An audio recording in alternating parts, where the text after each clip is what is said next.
Hello दोस्तों, नमस्ते, प्रणाम, स्वागत है हमारे चैनल पे आप सभी का दोस्तों। और आप लोगों से सच में बता रहे हैं दोस्तों, वीडियो बनाने का मन नहीं है। इतनी तबीयत खराब है, मूड में बहुत ज़्यादा दर्द हो रहा है, सिर में दर्द, बहुत ज़्यादा सिर में दर्द, इतना ज़्यादा सिर में दर्द हो रहा है दोस्तों। आप लोगों के लिए वीडियो बना रहे हैं तो प्लीज़ आप लोग देखिए और सपोर्ट करते रहिए। जैसा भी लगा कमेंट में ज़रूर बताइएगा। चुटकुला नाच गीत है तो आप लोग सुनिए, और कहीं भी नाचना गाना है तो आप लोग गा सकते हैं। चलिए हम लोग सुनाते हैं।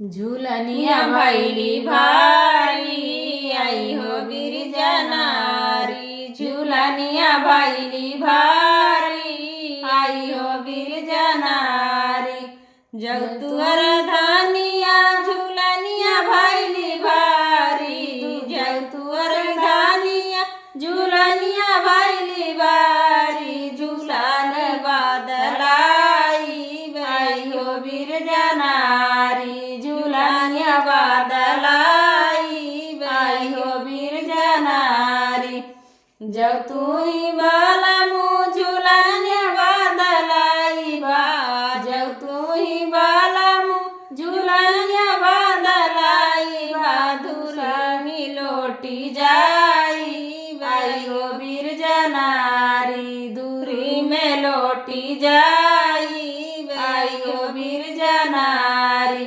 झूलनिया भैली भारी आई हो